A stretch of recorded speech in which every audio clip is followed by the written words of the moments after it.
الرحمن الرحيم. اللهم صل على سيدنا محمد وعلى آله وصحبه وسلم. أهلا بكم في قناة مروة زهرة. إن شاء الله النهاردة هقدم معاكم الدرس الأول للصف الرابع الابتدائي في مادة العلوم بشكل بسيط جدا، الجهاز الهضمي في الإنسان.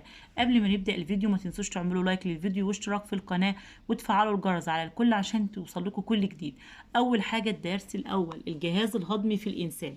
أنا عايز أعرف الأول الدرس ده هيتكلم عن ايه وانا هتناول في ايه. ده تلخيص اللي انا عاملاه لحضراتكم بشكل بسيط جدا، وهعلم برضو معاكم في الكتاب احنا هنشرح ايه دلوقتي. اول حاجة الدرس الاول عبارة عن اسم الدرس الجهاز الهضمي في الانسان.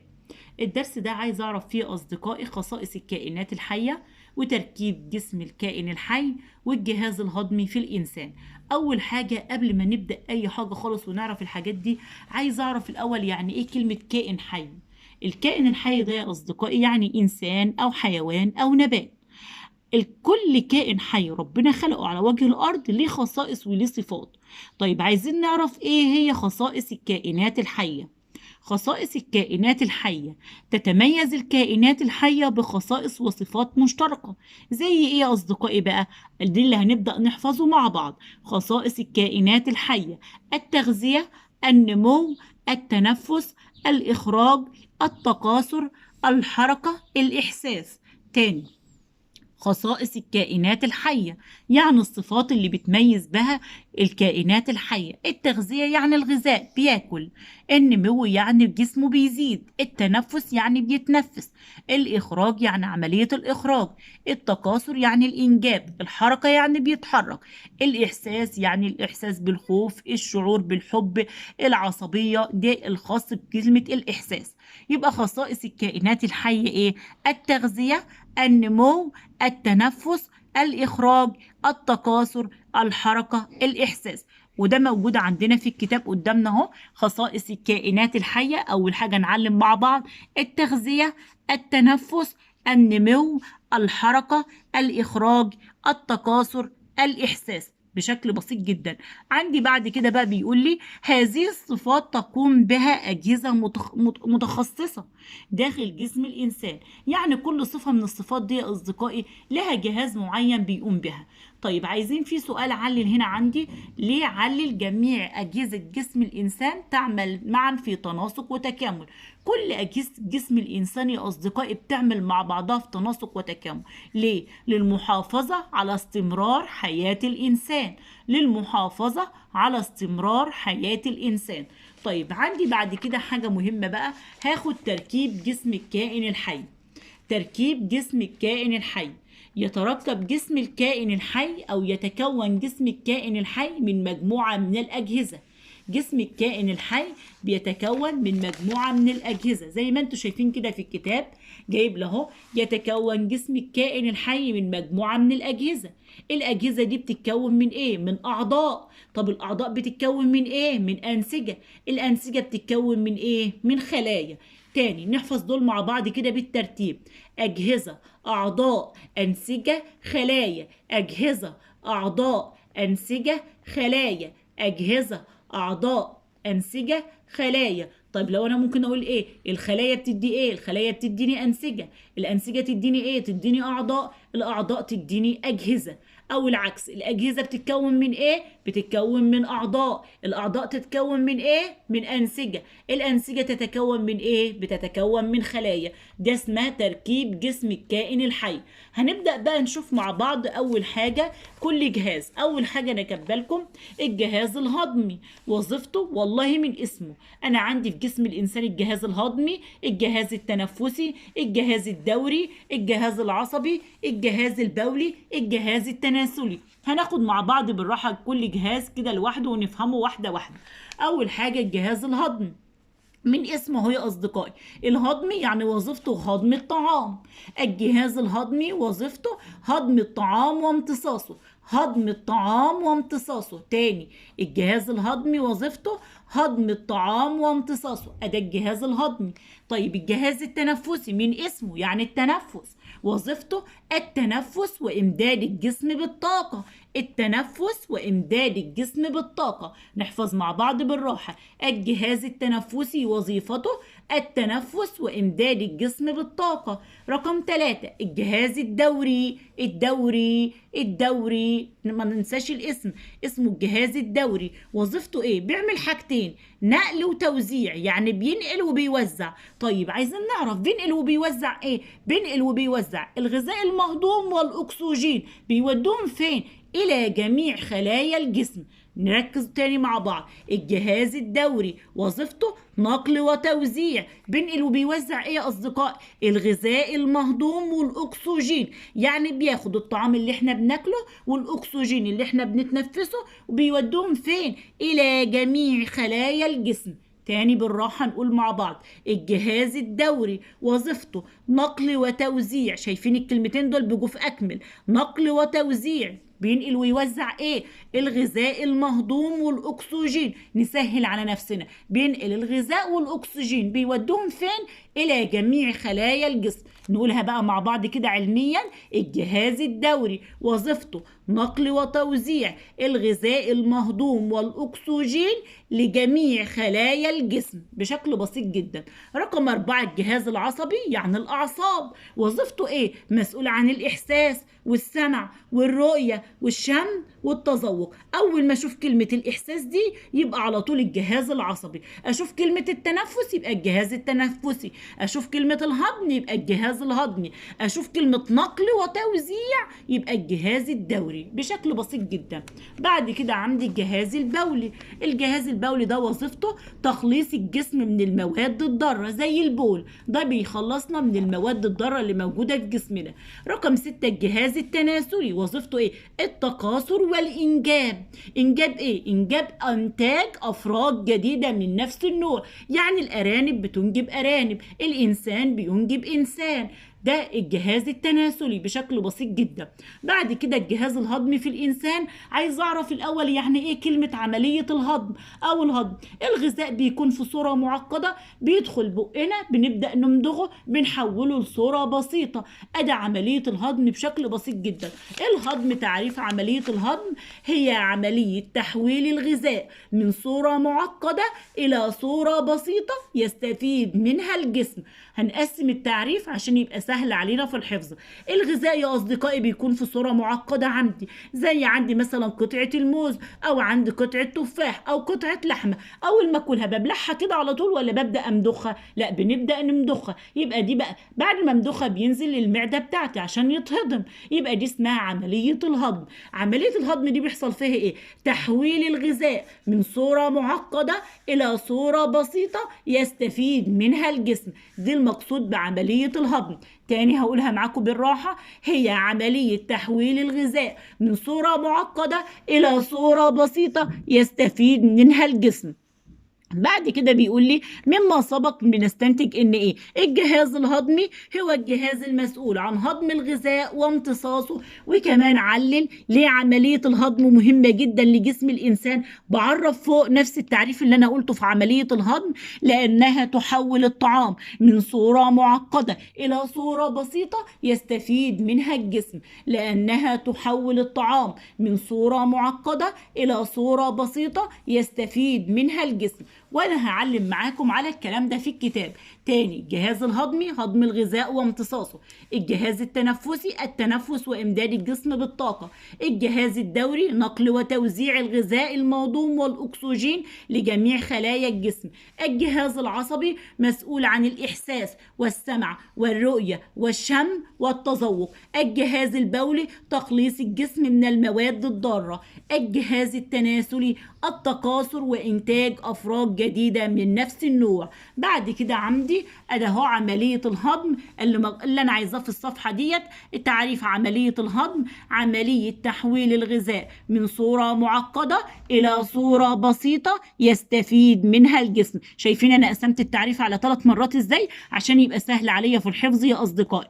عملية الهضم هي عملية تحويل الغذاء من صورة معقدة إلى صورة بسيطة يستفيد منها الجسم. بعد كده جاب لي تحت اهو الجهاز الهضمي تعريفه كمان تاني هو الجهاز المسؤول عن هضم الغذاء وامتصاصه، هو الجهاز المسؤول عن هضم الغذاء وامتصاصه. علل عملية الهضم مهمة جدا لجسم الإنسان. ليه؟ قلت لكم بنعرف فيها نفس تعريف عملية الهضم اللي احنا قلناه فوق، لأنها تحول الطعام من صورة معقدة إلى صورة بسيطة يستفيد منها الجسم. وتحت جايب له اذكر وظيفة الجهاز الهضمي، ده سؤال بيختبر نفسك. اذكر وظيفة الجهاز الهضمي. قلنا وظيفة الجهاز الهضمي ايه؟ هضم الغذاء وامتصاصه، هضم الغذاء وامتصاصه، ده بشكل بسيط جدا. بعد كده بقى هنتكلم على ايه؟ على تركيب الجهاز الهضمي. شايفين التلخيص اللي انا عامله لكم ده بسيط جدا، عشان اللي ما معهوش الكتاب يرجع للتلخيص، واللي معاه الكتاب يعلم معايا من الكتاب. اول حاجة تركيب الجهاز الهضمي. يتكون الجهاز الهضمي من ايه؟ من القناة الهضمية وملحقات القناة الهضمية. الجهاز الهضمي بيتكون من القناة الهضمية وملحقات القناة الهضمية. يجي السؤال في الامتحان يتكون الجهاز الهضمي من نقط ونقط، نبقى مركزين. القناة الهضمية وملحقات القناة الهضمية. هنبدأ ناخد مع بعض الأول القناة الهضمية، وهناخد في الشرح لحد المعدة، وهقفل الفيديو معاكم علشان ما يبقاش الدرس كبير عليكم وطويل وتزهقوا منه، وهرجع في الجزء الثاني اشرح لكم بقية الدرس. القناة الهضمية هناخد بالحفظ بالترتيب في مكونات القناة الهضمية: الفم، البلعوم، المريء، المعدة، الأمعاء الدقيقة. الأمعاء الغليظة بيكون موجود فيها المستقيم وفتحة الشرج. تاني، القناة الهضمية بتتكون من ايه؟ القناة الهضمية تبدأ بإيه؟ الفم، البلعوم، المريء، المعدة، الأمعاء الدقيقة، الأمعاء الغليظة بيكون فيها المستقيم وفتحة الشرج. وهناخد الكلام ده مع بعض قدامكم في الرسم اهوت في الكتاب. بيتكون الجهاز الهضمي من القناة الهضمية وملحقات القناة الهضمية. وبدي كاتب لي اهوت أول حاجة القناة الهضمية، وعامل بالترتيب زي ما انتم شايفين: الفم والسهم رايح على الفم، 2 البلعوم والسهم رايح على البلعوم، 3 المريء والسهم رايح على المريء، 4 المعدة والسهم رايح على المعدة، الأمعاء الدقيقة السهم رايح على الأمعاء الدقيقة، والأمعاء الغليظة اللي بره ديت، وجايب المستقيم ده الجزء اللي تحت، وفتحة الشرج آخر جزء خالص في القناة الهضمية. يبقى القناة الهضمية دي كده من خلال الرسم أقدر أقول إيه؟ بتبدأ بفتحة الفم وتنتهي بفتحة إيه؟ بفتحة الشرج من خلال الرسم. أدا تركيب القناة الهضمية: الفم، الفم، الفم، البلعوم، البلعوم، البلعوم، المريء، المريء، المريء، احفظوا معايا: المعدة، المعدة، المعدة، الأمعاء الدقيقة، الأمعاء الدقيقة، الأمعاء الدقيقة، الأمعاء الغليظة، الأمعاء الغليظة، الأمعاء الغليظة، المستقيم، المستقيم، فتحة الشرج، فتحة الشرج، فتحة الشرج أو الإست. بعد كده هبدأ بقى ناخد كل واحد من دول. وكمان عندي ملحقات القناة الهضمية. فيها ايه ملحقات القناة الهضمية؟ فيها الغدد اللعابية زي ما انتم شايفين كده، مشاور على الغدد اللعابية هي، وكمان في الكبد وفي البنكرياس اللي هو لونه اخضر قدامكم ده. بعد كده هبدأ اشرح بقى واحدة واحدة القناة الهضمية دي عبارة عن ايه. القناة الهضمية عبارة عن أول حاجة دي بتكون عبارة عن مجموعة من الأعضاء. القناة الهضمية دي جواها مجموعة من الأعضاء زي ما أنا قلنا واتكلمنا مع بعض ده الوقت، اللي هما الفم والمريء، الفم والبلعوم والمريء والمعدة والأمعاء الدقيقة والأمعاء الغليظة. هنبدأ ناخد أول حاجة بقى تعريف القناة الهضمية: هي أنبوبة عضلية طويلة بيصل طولها من 9 إلى 10 أمتار، تبدأ بفتحة الفم وتنتهي بفتحة الشرج. ده تعريف القناة الهضمية بشكل بسيط جدا، وملخصه لكم الكلام من الكتاب: أنبوبة عضلية طويلة بيصل طولها من 9 إلى 10 أمتار، تبدأ بفتحة الفم وتنتهي بفتحة الشرج، دي اسمها القناة الهضمية. أنبوبة عضلية طويلة بيصل طولها من 9 إلى 10 أمتار، تبدأ بفتحة الفم وتنتهي بفتحة الشرج. ده تعريف القناة الهضمية. أول حاجة بقى هنبدأ ندرسها في القناة الهضمية بشكل بسيط الفم. أول حاجة الفم، كل واحد يحط إيده على بقه كده ويشوف البق بتاعه فيه إيه. الفم يعني البق بتاعنا، نشوف البقنا ده موجود جواه إيه. أول حاجة تجويف بيوجد فيه إيه؟ بيوجد فيه 3 حاجات: الأسنان واللسان والغدد اللعابية. الأسنان واللسان والغدد اللعابية. تجويف توجد به الأسنان، اللسان، الغدد اللعابية، ده الفم بشكل بسيط جدا. والله انت لو ركزت معايا هتقولها من نفسك. الفم يوجد به الأسنان واللسان والغدد اللعابية. أول حاجة بقى الأسنان. الأسنان دي عايز أعرف الأسنان عندنا فيها إيه، بس هنرجع للكتاب بشكل بسيط كده عشان يبقى الرسمة باينة قدامكم. أدا قدامكم أهو القناة الهضمية، أنبوبة عضلية طويلة بيصل طولها من 9 إلى 10 أمتار، تبدأ بفتحة الفم وتنتهي بفتحة الشرج. واكتبوا عليها كده سؤال الامتحان، دي لازم تكون موجودة قدامكم في الامتحان. تبدأ القناة الهضمية بفتحة الفم وتنتهي بفتحة الشرج. تبدأ القناة الهضمية بفتحة الفم وتنتهي بفتحة الشرج.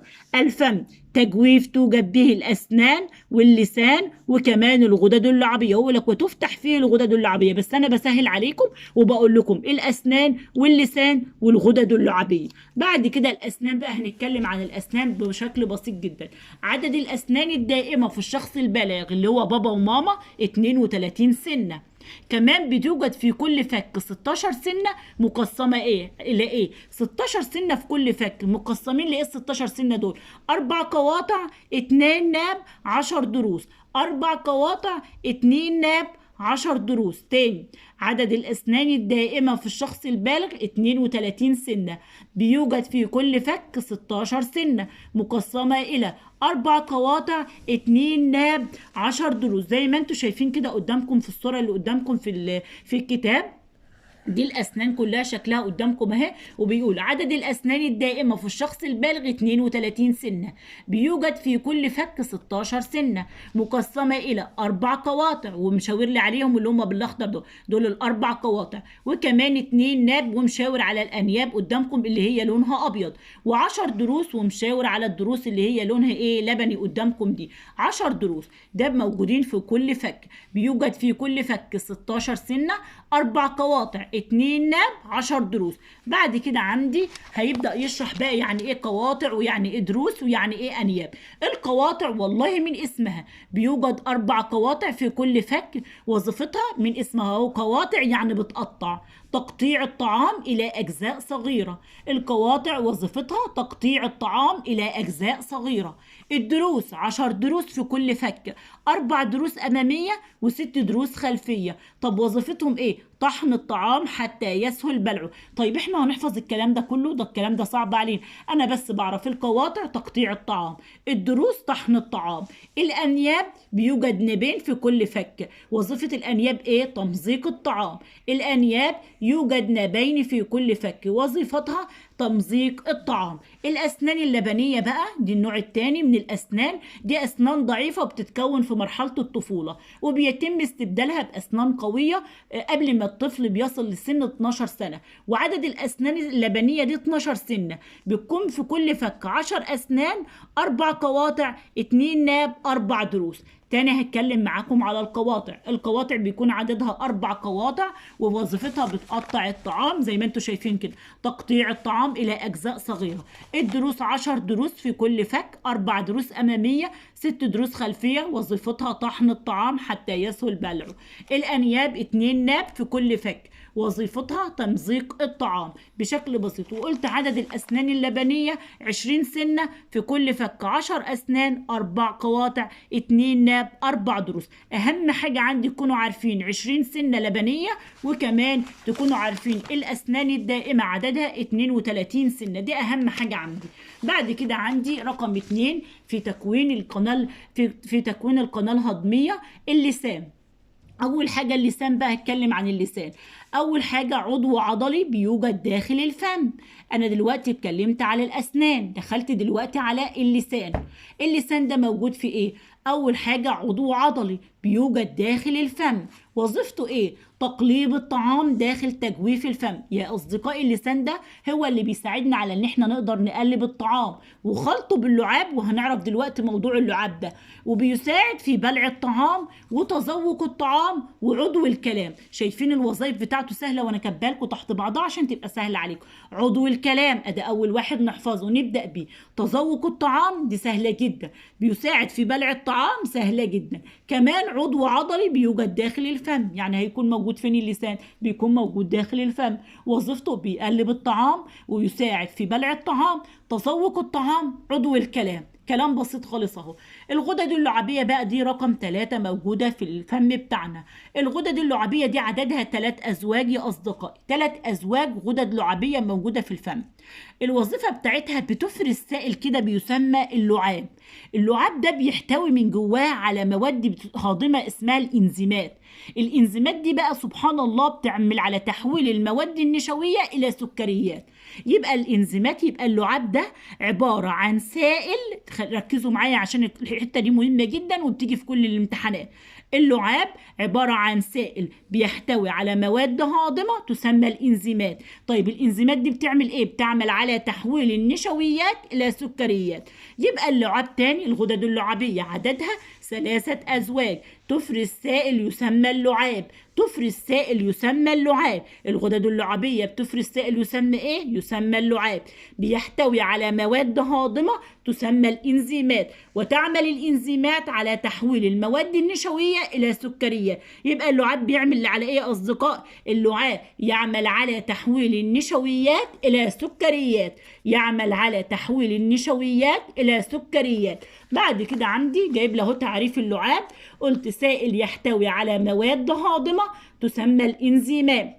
سائل يحتوي على مواد هاضمة تسمى الإنزيمات، ويعمل على هضم النشويات وتحويلها إلى سكريات. لازم ده حفظ زي اسمكم. اللعاب سائل يحتوي على مواد هاضمة يعمل على تحويل النشويات إلى سكريات. وبعد كده عندي حاجة اسمها النكاف. النكاف ده بيكون عبارة عن مرض فيروسي بيصيب الغدة اللعابية. بتوجد الغدة اللعابية دي أسفل الأذن وبيسبب تورمها، وبيجي في المصطلح العلمي وبيقول لي هو مرض فيروسي بيصيب الغدة اللعابية التي توجد أسفل الأذن ويسبب تورمها، يبقى ده اسمه النكاف. بعد كده عند البلعوم. البلعوم ده تاني حاجة بعد الفم. الفم بعدها بيجي على طول البلعوم، والبلعوم ده مهم جدا. هناخده في الجهاز الهضمي، وهناخده كمان في الدرس اللي بعده في الجهاز التنفسي. ونخلي بالنا من البلعوم ده مهم جدا، لازم يجي في الامتحان. البلعوم تجويف مشترك بين الجهاز الهضمي والجهاز التنفسي. يؤدي إلى إيه؟ يؤدي إلى المريء والقصبة الهوائية. يؤدي إلى المريء والقصبة الهوائية. تاني البلعوم تجويف مشترك بين الجهاز الهضمي والجهاز التنفسي، يؤدي إلى المريء والقصبة الهوائية. وظيفة البلعوم ده إيه؟ ممر مشترك للطعام والهواء. يبقى البلعوم ده وظيفته أول ما أشوف كلمة ممر مشترك الطعام والهواء مع بعض يبقى ده البلعوم على طول يا أصدقاء. أشوف كلمة تجويف مشترك بين الجهاز الهضمي، يعني موجود في الجهاز الهضمي والجهاز التنفسي، يبقى ده البلعوم. البلعوم تجويف مشترك بين الجهاز الهضمي والجهاز التنفسي، بيؤدي إلى إيه؟ المريء والقصبة الهوائية. وظيفته إيه؟ ممر مشترك للطعام والهواء. بعد كده عندي المريء. المريء بقى ده، المريء والمعدة ده آخر حاجة في الفيديو، وبعد كده هنكمل الجزء الثاني في فيديو تاني. المريء أنبوبة عضلية تصل بين البلعوم والمعدة. المريء أنبوبة عضلية تصل بين البلعوم والمعدة. وظيفته إيه؟ يمر خلاله الطعام بعد بلعه ليصل إلى المعدة. تاني المريء ده أول ما أشوف كلمة أنبوبة عضلية تصل بين البلعوم والمعدة يبقى ده المريء. بيصل بين البلعوم والمعدة، ده المريء. وظيفته يمر خلاله الطعام بعد بلعه، يعني الطعام بيمشي من خلاله كده بعد ما بنبلعه. بيمشي في ايه؟ بيمشي في المريء عشان يوصل لفين؟ يوصل للمعدة، عشان يوصل للمعدة. طيب رقم 4 بقى المعدة. المعدة دي عبارة عن ايه؟ المعدة دي عبارة عن كيس عضلي متين بيهضم البروتين وبيعطي عصارة معدية. ده زي الأغنية كده. المعدة كيس عضلي يصل بين المريء والأمعاء الدقيقة. كيس عضلي بتصل بين ايه؟ بتصل بين المريء والأمعاء الدقيقة. المعدة كيس عضلي يصل بين المريء والأمعاء الدقيقة. المعدة كيس عضلي بيتصل بين المريء والأمعاء الدقيقة. شايفين الرسمة اللي أنا عاملاها كده شكلها بسيطة اهي؟ ده رسمة المريء من فوق، ودي رسمة المعدة، وتحت كده الأمعاء الدقيقة. وبيقول إن المعدة دي بتكون موجودة في الوسط بين المريء أهو فوق والأمعاء الدقيقة تحت، والمعدة بتكون في الوسط بينهم. المعدة كيس عضلي يصل بين المريء اللي فوق والأمعاء الدقيقة اللي تحت. وظيفتها الوظيفة: تفرز العصارة المعدية. تفرز العصارة المعدية، تهضم البروتين، بتهضم البروتين داخلها، بس بيكون يا أصدقائي هضم غير كامل بواسطة حاجة اسمها العصارة المعدية. وكمان بتحول الغذاء لمادة شبه سائلة بينتقل إلى الأمعاء الدقيقة. يبقى أول حاجة المعدة كيس عضلي متين بيهضم البروتين، بتفرز العصارة المعدية اللي بتحول الغذاء إلى مادة شبه سائلة وتنقله إلى الأمعاء الدقيقة. تاني، المعدة كيس عضلي متين يهدم البروتين وتعطي عصارة معدية، والعصارة المعدية دي بتعمل ايه؟ بتحول الغذاء إلى مادة شبه سائلة وتنقله إلى الأمعاء الدقيقة.